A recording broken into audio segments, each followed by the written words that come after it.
I've been conducting these last few lectures on phenomenological and existential ideas in psychotherapy, and I think I mentioned to you that these ideas are often not covered anymore in personality classes, but I think that's a big mistake, because I think that these theories have more to tell us about what happened in the 20th century than any other theories that I've ever come across. And it's a mistake not to concentrate on factors that play that massive a role in determining the destiny of the entire world. Carefully articulated, truthful speech transforms chaos into habitable order. The highest calling of every individual is to utter their articulated truth in a manner that keeps chaos and order properly balanced.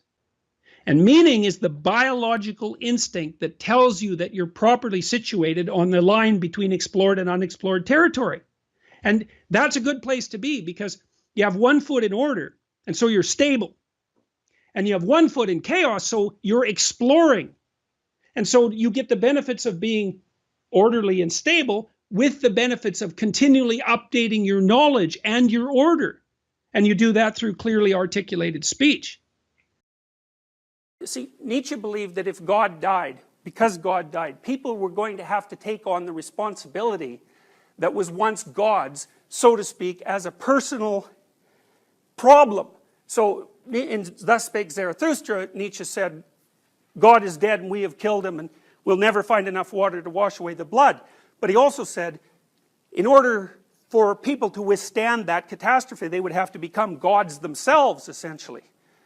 And, well, you can see how that might go wrong. And Nietzsche believed that this was something that modern people were particularly susceptible to, because our rationality is always capable of sawing off the branch that we're sitting on. Because no matter what you're doing, even if you're engaged in it deeply, the critical part of your mind can always say, well, what makes you think that's so worthwhile? And, you know, an answer could be, well, it manifests itself as being worthwhile, and why should I pay attention to those rational doubts? But that's not how we're trained. We're trained that rationality is the thing that encompasses everything, instead of being trained that rationality is something that's encompassed by something else. And so if doubts come up that are rational, we immediately believe them because they're rational, instead of asking ourselves, well, if the rational doubt is undermining the meaning in my life and making it difficult for me to proceed, maybe the thing to do is to question whether or not that doubt is valid. Now, it depends on what you regard as real, because if it's the rational argument itself that's real, then you can't dispense with the doubts. But if you say, well, rationality is too limited in its apprehension to deal with the absurdity of life, there are other sorts of answers, like music, for example, or art, or the kind of engagement that you experience when you're involved in something that you're incredibly interested in. Those are forms of reality that you can regard those as forms of reality that transcend rationalism, instead of being something embedded inside rationalism that can be destroyed by doubt.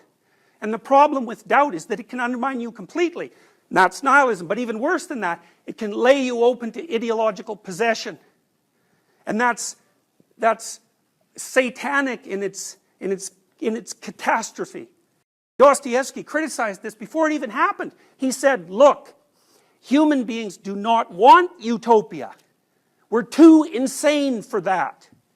If you had comfort, sterile comfort, if you had everything you wanted just given to you, all you do is go crazy just so that you wouldn't have to be bored by all that perfection. You destroy it so that the irrational element that's inside of you, so this Dionysian element, could leap out and live. And so whatever utopia is, it's not the permanent solution to all of your problems. You don't even want to live without problems. The existentialists make the claim, which I think is a remarkable and powerful claim, that the way out of those catastrophic situations is not through political action per se, or it's not going to be resolved by one party defeating another, or one position defeating another. That's a continuation of the same process that produces the problem. The existential and the psychodynamic answer to this problem is that it's more a disease of the soul than a disease of the state, and that the way to address it is to ensure that you live in a manner that makes you neither nihilistic nor susceptible to ideological possession. Solzhenitsyn and other thinkers like him, like Frankl, believed that that society was a macrocosm of the individual, not the other way around, not that the individual is a sub-element of society. Believed that the choice that each individual made was potentially so powerful in relationship to pathological behavior or honest and thoughtful behavior, that a single individual properly developed could stand up against a tyranny and win.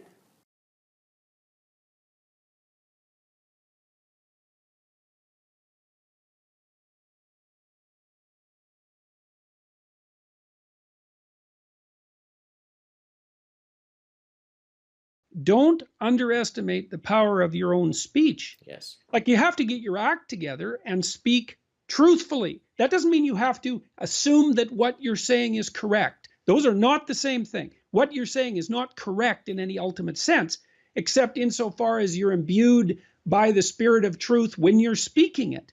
I mean, you can stumble around and speak badly, but if it's genuine, if it's a genuine attempt to articulate the truth, it has unstoppable power. And I would say that's the fundamental axiom of Western civilization. The fundamental axiom of Western civilization is that there is nothing more powerful than spoken truth. And I believe that. I firmly believe that. Amen, brother. Yes, exactly. I like that very much. Are there any projects that you would like to promote that you're working on? I guess your forthcoming book, maybe you want to briefly talk about that, or anything else that you'd like to promote that's not yet available for public consumption? Well, I did make a comment about our work on politics, which I'm going to try to make accessible as soon as I can figure out how to do that. The book that I'm writing, it's going to be published by Penguin Random House, and it was what would you call, inspired by a Quora commentary I wrote several years ago. Some, I presume, young person wrote in and asked for a list of the most important things everyone should know. So I wrote a list of 43 rules, and which attracted a lot of attention on Quora by Quora standards. It would have been in the top 0.1% of answers, something like that, maybe even higher in the rankings. And then I was contacted by a book agent to write something more public about what I've been talking about in Maps of Meaning. One thing I would recommend, and so I'm doing that with this book with Penguin Random House. I've selected 12 of the rules and have turned them into essays. One of them, for example, is don't bother children when they're skateboarding. And it's an analysis in some sense of the attack on masculine virtue that's highly characteristic of our current society. Another one is tell the truth, or at least don't lie. Another one is pay attention, listen to people as if they might know something you don't, which is a very useful skill to be able to develop.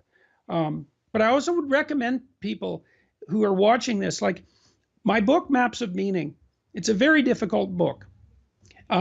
There's a variety of reasons for that, because what I was trying to understand the role that belief systems played in regulating people's emotions. It's a big topic, and that took me deep into religious ideas, because the most fundamental ideas that people have are religious, whether they know it or not, because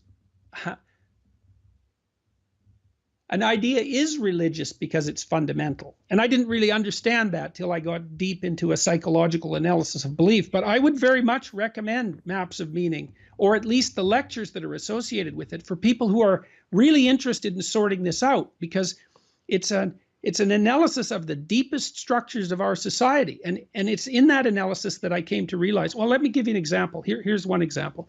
So in Christianity, the ultimate ideal in Christianity is the logos, right? And logos is embodied in the figure of Christ. You strip this of its strip this of the ideas that you normally bring to bear on a discussion about religious issues. Christ is the Western world's formulation of the ideal man. Now, you can debate about whether that exists, but only insofar as you would ever debate whether an ideal exists. Well, an ideal exists and it doesn't exist. So the ideal of the ideal man exists. And you might say, well, it's up to men and to manifest that ideal in their life. That's their highest calling. So what are the central elements of that ideal? Well, the central element of the logos ideal is truthful speech. So one Christian presupposition, for example, is that the logos existed at the beginning of time. That was the word of God. Okay, and it was the logos that extracted out the order that we live in from chaos. And that's a profound idea. So the idea is that carefully articulated truthful speech transforms chaos into habitable order. Well, that's the fundamental idea that's expressed at the beginning of Genesis. And then the idea that develops out of that over the course of Western civilization is that the highest calling of every individual is to utter their articulated truth in a manner that keeps chaos and order properly balanced. Now, and there's one more corollary to that, which is a wonderful corollary. You can make a strong case that the domains of chaos and order are the most fundamental domains that human beings inhabit. It's kind of like explored territory and unexplored territory. So explored territory would be order and unexplored territory would be chaos. Now, if you're just in explored territory, well, then you already know everything and you're bored. And if you're way the hell out there, drop naked into the jungle in explored territory, then, or unexplored territory, then you're terrified. Okay, so you don't want to be bored and you don't want to be terrified. You don't want to be stultified and you don't want to be paralyzed. You want to be in the middle. Okay, you can tell when you're in the middle. And you can tell when you're in the middle because your being is imbued by an intrinsic sense of meaning. And meaning is the biological instinct that tells you that you're properly situated on the line between explored and unexplored territory. And that's a good place to be because you have one foot in order, and so you're stable. And you have one foot in chaos, so you're exploring. And so you get the benefits of being orderly and stable with the benefits of continually updating your knowledge and your order. And you do that through clearly articulated speech. Now, this is a killer idea. Like, seriously, it's a killer idea, especially the idea that, you know, you're evolved. And I believe that explored and unexplored territory are the fundamental domains of existence. That's what you're evolved for. And your sense of meaning is the thing that orients you to proper position within those meta domains. Man, I tell you, it's a killer idea. And so too bad you're not passionate when you speak. I'm being sarcastic. So look, I would say, look, people are interested in this thing at a deep level, and I mean the deepest of levels. This is a cultural identity issue. Right. You know, things are falling apart in our culture because we've lost our central point of orientation. Here's another profound religious truth. Life is suffering. It's the fundamental Buddhist dictum. The Jews know all about it. The Christians know all about it. That's why the crucifix is the central symbol, right? Life is suffering. Okay, so fine. And that can make you resentful and it can fill you with hate, and no wonder. But here's the counter proposition. You need something to counteract the suffering of life. And what you need to counteract the suffering of life is meaning. And you need a meaning that's so profound that you say the suffering that's a precondition for all this is worth it. It's worth it. So that makes being itself worth it. Well, you find that in the forthright articulation of truth. There's nothing more meaningful than that. And that's the antidote to suffering. Safety is not the antidote to suffering. There is no safety in life. Truth is the antidote to suffering. It isn't clear to me that we've really learned what we had to learn from what happened in Nazi Germany, say, and in Mao's China, which is obviously still run by the Communist Party, or in the Soviet Union, even though there's been a reprieve for the last 35 years or so. Nietzsche in particular predicted what was going to happen in the 20th century. I'm going to read you something that he wrote. I'm going to try to tell you today why the events in the 20th century happened, so the mass genocidal movements in particular, which were probably the defining characteristic of the 20th century. And then also what that has to do with individual psychology. I mean, my first degree was in political science, and I was interested in political science because I was interested fundamentally in the reason that human societies went to war. And when I was studying political science, which is quite a long time ago, the fundamental theory that underlie political scientists' explanations for conflict were economic. People fight over resources. And that never seemed reasonable to me because, first of all, obviously many wars are fought for other reasons than resources. Two Central American countries, I think it was Guatemala and Honduras, if I remember correctly, went to war over a soccer game. So the outcome of the disputed outcome of a soccer game. And even if you do think that the reason that groups of people engage in conflict are for economic reasons, that doesn't exactly explain much, because that doesn't explain whether they're fighting because of absolute differences in wealth or because of relative discrepancies in wealth, and those are very, very different causal elements. And then even if people do fight for economic reasons, which means they're fighting for things that they value, it isn't exactly clear why people value what they value, because different societies value different things. So economics, in the final analysis, ends up being a shallow explanation. And I pursued economic and political and sociological explanations for social conflict for a long time, but eventually they became untenable to me, and that's partly why I went and studied clinical psychology, because it struck me that the right level of analysis for understanding mass movements like the Nazi movement or the ideological possession that characterized the Stalinist Soviets or Mao's communists or Pol Pot's Cambodian communists or any of the dictators that you can talk about who were on the far left or the far right during the 20th century. To me, those were failings of individual personality. And the most astute writers that I've ever read who described what they assumed to be the causes of these terrible conflicts made the same point, which is why I'm having you read Viktor Frankl and Aleksandr Solzhenitsyn, because Solzhenitsyn is not generally regarded as a personality psychologist, but he, of all the people I've ever read, he's the one who lays out the connection between the existential failure of the individual and the mass catastrophes of society. And to me, that's too important a link to overlook. And it also strikes me that it's the primary lesson of the 20th century. I mean, one lesson, for example, is beware of ideologies. And the reason I'm going to walk you through Nietzsche and a bit of Kierkegaard today is because these people in the late 19th century, with their antennas up, knew that the collapse, one way of looking at it is the collapse of traditional Western values. That's one way of looking at what set up the preconditions for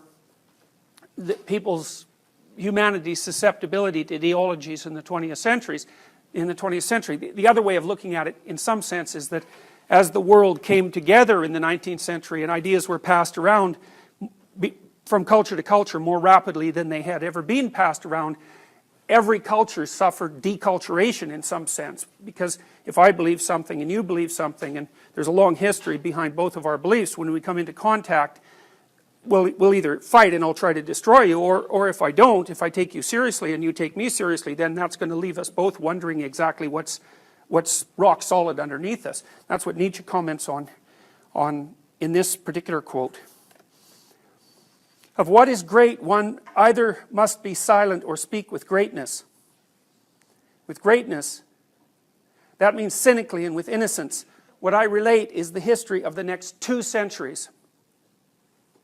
I describe what is coming, what can no longer come differently, the advent of nihilism. Nihilism is the belief in nothing, or the belief that things have no meaning. Our whole European culture is moving for some time now with a tortured tension that is growing from decade to decade as towards a catastrophe.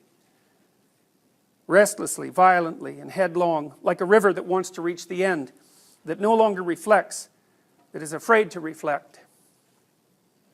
He that speaks here has conversely done nothing so far but to reflect as a philosopher and solitary by instinct, who has found his advantage in standing aside, outside.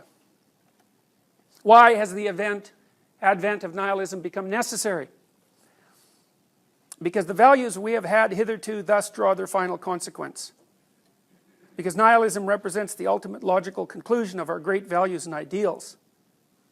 Because we must experience nihilism before we can find out what value those values really had. We require at some time new values. Nihilism stands at the door. Whence comes this uncanniest of all guests? Point of departure.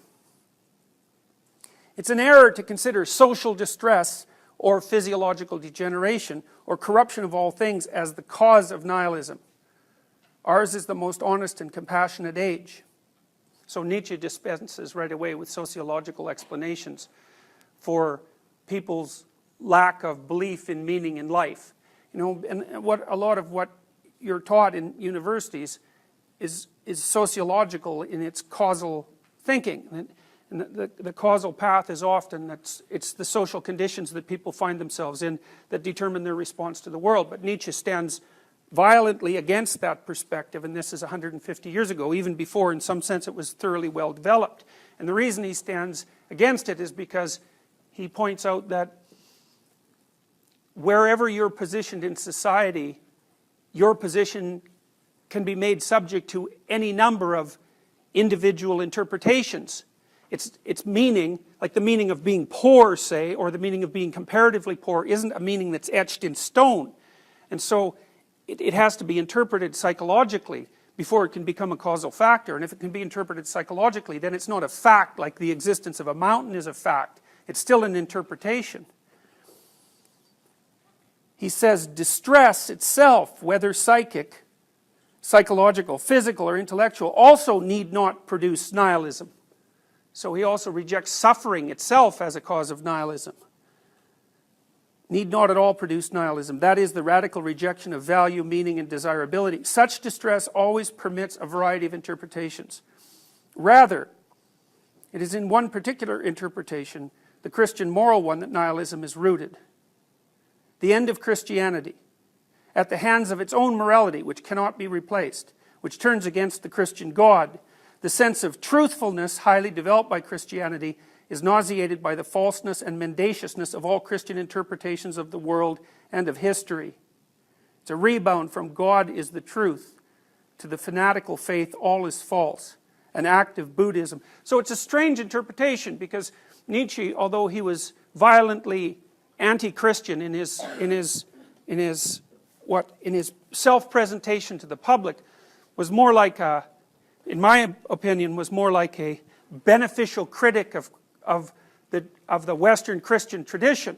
And because the first thing he realized was that the domination of the West essentially by the Catholic Church for something like 1900 years was necessary in order for the European mind to become trained and focused. So his point was that unless you learn to place an interpretive scheme on the world and interpret that world in a coherent manner through that scheme, you don't have a trained mind. And for Nietzsche, in some sense, it didn't really matter what the interpretive scheme was. It was just that at some point you had to discipline yourself, and this would be something like a post-adolescent process. You had to discipline yourself by developing an adherence to some sort of coherent, deep, coherent view. And the consequence of that, at least in principle, could be that you could come to be the sort of person that would be respectful of the truth, and also someone who regarded truth as a moral virtue, as a higher order moral virtue. But then Nietzsche's point was that Christianity developed that sense in Europe to such a degree that the spirit of truth-seeking went after the axioms of Christianity and demolished them. That was his view of what happened during the Enlightenment as a consequence of the interaction between science and religion. So Nietzsche's view was that the modern mind, we'll say, because we're speaking 150 years later, the modern mind had been trained rigorously to interpret things through a coherent structure. And then once that training had occurred, then it could use any number of coherent structures, and then it could also use its ability to form a relationship with the truth, to criticize the very thing that gave rise to that mind. And that's Nietzsche's diagnosis of the 20th century individual. The pursuit of truth itself had undermined the structure that gave birth to the pursuit of truth. And that left people wide open. It left them wide open, on the one hand, to nihilism. And nihilism is the belief that nothing has meaning. Nothing has any final meaning. And the best way of expressing nihilism is, what the hell difference is it going to make in 1,000 years what we do today? Or in 100 years, for that matter. And it's a rational reduction of all of the experiences of life to rational insignificance. Nothing has any final meaning. And so the question, of course, that emerges from that is, well, why do anything?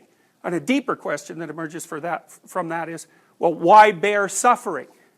But that's not the only problem from an existential point of view, because the existentialists, and Nietzsche as well, also believed that nihilism was actually unbearable.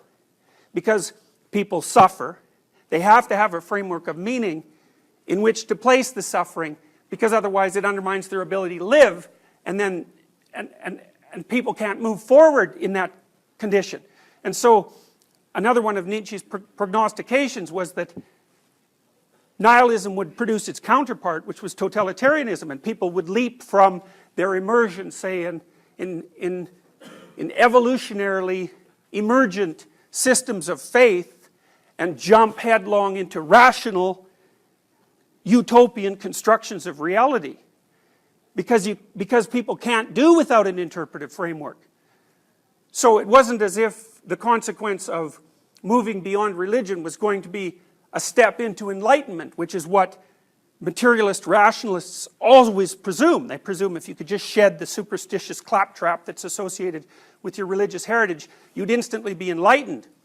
But Nietzsche's point was that is not what's likely to happen. What's likely to happen is two things. People will either give up on life completely and become cynical, prematurely cynical, which is certainly a disease of young people, and maybe it's always been a disease of young people, but it's certainly been a disease of young people since, say, the end of World War II.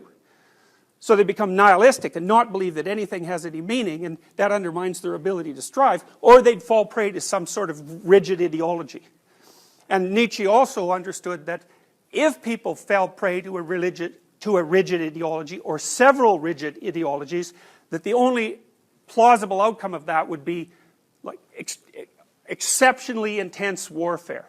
And of course that's exactly what happened in the 20th century. And so the conclusion that's reasonable to draw from that is that the killing was the purpose of the war. All the rest of it was just window dressing. And exactly as Solzhenitsyn described in the earlier quotes that I told you, was that ideology was only there to allow the people who were fundamentally motivated towards genocide and destruction to pretend to themselves that they hadn't become rotten to the absolute core. But when push came to shove and they had to show where their allegiances lie, they weren't even valid followers of the Nazi Party, because they put the continued pursuit of death above their own survival, even as an ideology. And that's how ideology degenerates. And part of the reason for that is that the narrower the box that you stuff yourself into, the weaker your character becomes. Because there's nothing left of you. You're just a shell that has demons in it. But you're still the sort of thing that can suffer. And so if you cram everything you are into a box, a small, tight box, and you get rid of everything that doesn't fit, you get rid of everything in you that makes life bearable. And then life becomes unbearable. And then if life becomes unbearable, well then of course you're motivated to do nothing but to take revenge on it. Because why wouldn't you? If all you were doing was suffering stupidly and meaninglessly, how could you possibly show a positive face to yourself and to the rest of humanity?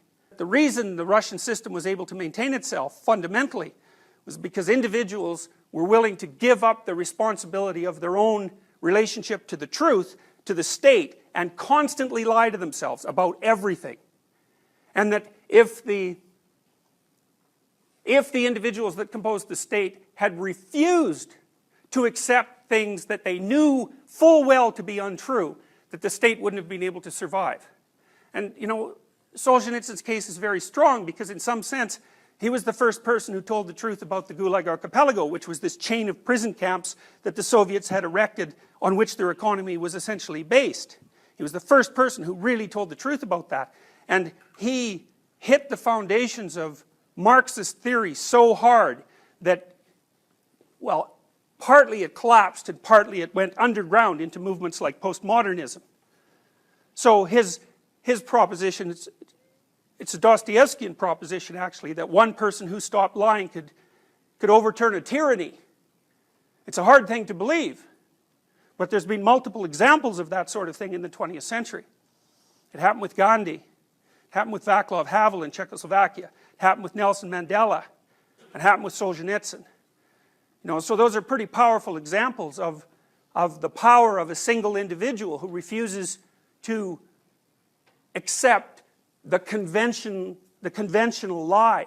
So Nietzsche diagnosed the disease fundamentally, and then the psychoanalysts like Jung in particular, they were trying to see, Nietzsche believed that if God died, because God died, people were going to have to take on the responsibility that was once God's, so to speak, as a personal problem. So in Thus Spake Zarathustra, Nietzsche said, God is dead and we have killed him and we'll never find enough water to wash away the blood. But he also said, in order for people to withstand that catastrophe, they would have to become gods themselves, essentially. And, well, you can see how that might go wrong if you think about people like Stalin and Hitler. But the psychoanalysts also, like the psychoanalysts, especially Jung, and then Heidegger for his part, took that idea seriously. And Jung said, was trying to figure out, well, if we lose our historically conditioned values, we no longer believe in them, and if nihilism is the outcome on one hand and totalitarianism is the outcome on the other hand, what's left? And the Jungian idea was, well, the revelation of the self is that the individual could, not as a rational mind, but the individual as a totality, it's something that Rogers also believed, the individual as a totality would be capable of bringing forth genuine values as a consequence of self-exploration and honesty, something like that. And that's associated with the existential idea of individual responsibility. So one of the upshots of the Jungian theory is that to the degree you don't bear the responsibility for your own actions, to the degree that you avoid responsibility or shunt them off onto, say, totalitarian or ideological systems, so when you avoid responsibility for your own thought, because if you're the follower of an ideological system, you have avoided the responsibility of thinking for yourself. And the consequence of that was continual catastrophe as those pathological rational systems unfolded themselves. One of Dostoevsky's primary statements was that if there's no God, everything is permitted. So it's to take on Nietzsche's discussion of nihilism. It's like, well, if there's no ultimate value of any sort, then why can't you do exactly what you want? And that's a theme he explores to great purpose in Crime and Punishment. Dostoevsky's conclusion was that the reason you can't do anything you want is because you actually come equipped with an inherent set of values that are real, and that if you violate them to too great a degree, you'll destroy your own structure, as well as damaging the society that's around you. So Dostoevsky was a big believer, in some sense like the Jungians and the Rogerians, that there are the locus of values within a human being, and that it's an actual thing. You can't disregard it without damage. Dostoevsky was also a very powerful critic of reason, and the reason for that was it was reason in some sense that brought down the house of cards, so to speak, that constituted classical faiths.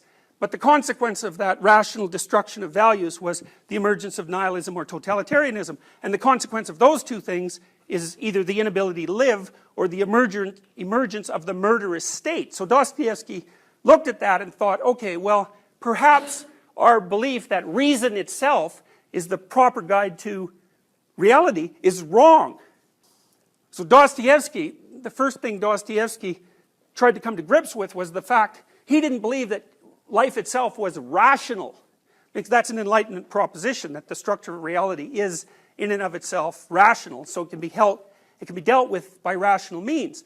And that's been a very powerful theory because it's enabled us to develop this scientific viewpoint and the technology that goes along with it. But rationality is not the only mode of human knowing. There's all sorts of other modes of human knowing, and many of those are associated with emotion and motivation. They're more biologically instantiated, say, and less computational. And rationality has a very difficult time even conceptualizing how those other modes of knowing might be real, and so what it tends to do is denigrate them as mere opponents to rationality. But the Dostoevskian perspective, and this is also something that Rogers followed up on, and Jung, was that life itself is so irrational, or experience itself is so irrational, given its suffering and its absurdity, that a merely rationally formulated representation of life is insufficient. It can't manage the job. And what rationality will therefore do is cut away everything from life, cut away everything from its definition of reality that it can't actually encapsulate. And Dostoevsky criticized this before it even happened. He said, look, human beings do not want utopia. We're too insane for that. If you had comfort, sterile comfort, if you had everything you wanted just given to you, all you do is go crazy just so that you wouldn't have to be bored by all that perfection. You destroy it so that the irrational element that's inside of you, so this Dionysian element, could leap out and live. And so whatever utopia is, it's not the permanent solution to all of your problems. You don't even want to live without problems. The collapse of a belief system makes all the values within it no longer tenable. That's the meaning of Nietzsche's statement that God is dead. He said if you take the central axiom out of a system of belief, you can't hold on to all the things that were derived from that axiom. So here an example is this. So for example, in modern Western law, there's a presupposition, and the presupposition is that in some weird sense, everyone is equal before the law. And that's predicated on the idea that even applies to someone who's a murderer. If you're a murderer and it's known, you have to be treated with respect. You know, you have to be treated with respect by the legal system. And that's a very, very strange, it's a miracle that something like that ever emerged because it's so unlikely. So then you might ask, well, what is the idea that everyone has worth before the law grounded in? Where does that idea come from? It comes from the idea of natural rights, that we have natural rights. And then you might ask, well, where do the idea of natural rights come from? Well, and then you're starting to move beyond the realm of rational philosophy, because natural rights, the idea of natural rights has been an idea that's been emerging for thousands and thousands of years. You know, it's grounded in Christianity, at least it's grounded in Christianity to the degree that one of the things that distinguishes Christianity is the idea that there's a universal faith and that everyone, whether they're in that faith or not, has intrinsic value. And so natural rights are grounded in the idea of the intrinsic value of the soul. And then that's grounded in the idea that consciousness itself participates in creation, and say that's an idea that's embedded in Genesis and also in most creation stories. So when you get rid of the religious underpinnings, which ground the entire system in a kind of dreamlike mythology, when you get rid of that, there's no reason that what's left over rationally can survive. And you can see that if you look at what happened in the 20th century, because there were at least two major challenges to the civilizations that evolved, and they weren't only Christian or Jewish civilizations. The same thing happened in China. There was a replacement of these evolved moral systems that emerged over a tremendous amount of time that no one rationally created. Once people started to criticize them and to destroy the axioms on which they were built and move them aside, then there was a gaping hole left. And the hole was filled, well, it was filled most particularly either by Nazism, which, you know, spread like mad throughout Central Europe, or by communism, which still possesses China. So, you know, even though China came from from a historical culture that was substantially different from, say, that of Western Europe. Once rationality emerged to the point where it could be used as a critical force, which happened in Europe, that spread like mad, and it undermined the societies of China, just like it undermined the societies of the West. Solzhenitsyn describes the reactions and actions of Communist Party members who were devoured by the system, because that often happened. The prison system, the Gulag system, was very indiscriminating. You could land there for good reasons or bad, and the bad reasons were probably better, because the punishment was more severe if you were imprisoned for your innocence. And Communist Party members often got vacuumed up, and this was ontologically and existentially intolerable for them, because they committed their whole soul to the ideological dogma, and then its tyrannical aspect picked them up and destroyed them like they were worth nothing. The typical arrest was, you're at home with your family in your bed, and it's 3 o'clock in the morning, and the door is kicked down, and they take you out of your bed in whatever you happen to be wearing, and they tell you to say goodbye to your family and give you like 25 seconds to pack, and then you're gone, and no one sees you again. Here's the sort of people they were. A letter from her 15-year-old daughter came to Yelizaveta Tsetkova in the Kazan prison for long-term prisoners. Mama, tell me, write to me, are you guilty or not? I hope you weren't guilty, because then I won't join the Komsomol, which was the Young Communists organization, and I won't forgive them because of you. But if you're guilty, I won't write you anymore, and I will hate you. And the mother was stricken by remorse in her damp, grave-like cell with its dim little lamp. How could her daughter live without the Komsomol? How could she be permitted to hate Soviet power? Better that she should hate me. And so she wrote, I am guilty, enter the Komsomol. How could it be anything but hard? It was more than the human heart could bear to fall beneath the beloved axe, and then to have to justify its wisdom. But that's the price a man pays for entrusting his God-given soul to human dogma. Even today, any Orthodox communist will affirm that Tsetkova acted correctly.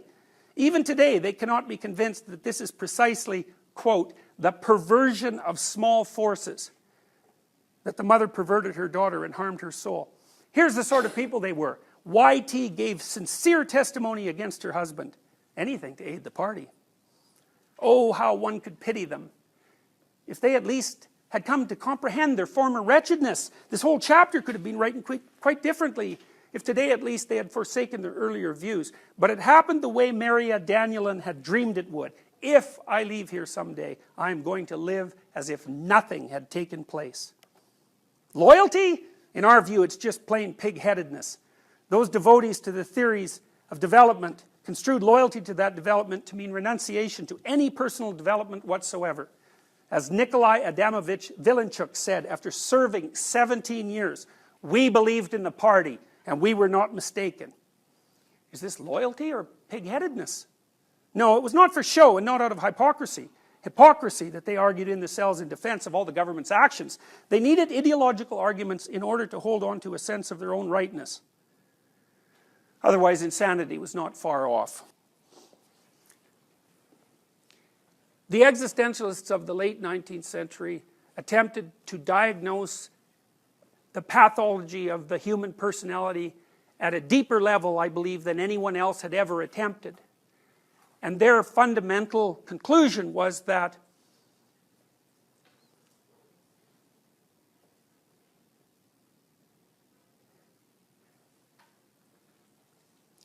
the destruction by rationality of the evolved systems of meaning that people had previously lived within had undermined the psychological strength of each individual, divorced from their own history. That led them to gravitate towards either nihilism or, as a counterposition, to gravitate towards totalitarianism. The whole 20th century played out the pendulum swing between nihilism and totalitarianism.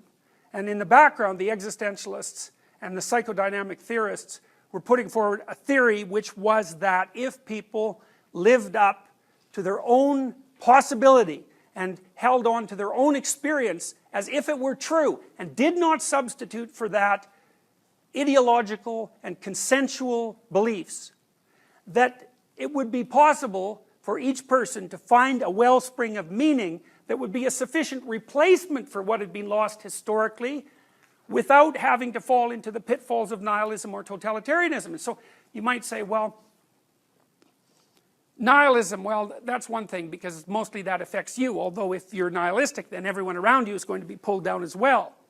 But totalitarianism is a whole different issue, because what we know now is that once things become ideologically totalitarian, the next step is mass murder. And the next step is mass murder in a manner that makes it appear that the purpose for the ideological rigidification to begin with was the opportunity to participate in mass murder. And Stalin didn't just kill individuals that he pulled off the streets. He killed like all the engineers and all the doctors because he believed they were wreckers. They killed all the good farmers. They killed 6 million Ukrainians. They moved whole nations of people into Siberia and let them die. And there's every bit of evidence there is suggests that what Stalin was doing was practicing murderous genocide on an ever larger scale and hoping that it would culminate in a thermonuclear war. And we escaped that just by a thread.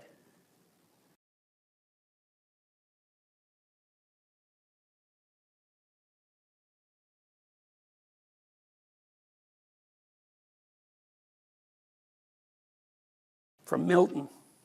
This is from Paradise Lost. Milton wrote Paradise Lost just before the rise of the nation states, and Milton also had the intuition that there was something wrong with rationality, and he identified rationality with the mythology of Satan. And in the mythology of Satan, Satan was represented as the highest angel in God's heavenly kingdom. So you can think about that as the highest psychological function, who had rebelled against God and was then cast into hell. And the idea, there's an idea that's being expressed by Milton. He was one of the foremost poetic geniuses of the English language, Milton and Shakespeare. And what Milton was trying to understand was, what is the nature of evil? And his representation gathered up the dreamlike theories of evil that had been collected around all of Western civilization for thousands of years. And his hypothesis was this: evil is the force that believes that its knowledge is complete and that it can do without the transcendent. And as soon as it makes that claim, it instantly exists in a place that's indistinguishable from hell. And it could get out merely by admitting its error, and it will never do that. And it seems to me, and I've thought about this for a very long time, that the lesson of the 20th century is that a single individual can stand up against a tyrant and win. And each of us are single individuals. And the danger of tyranny and the danger of nihilism are not past.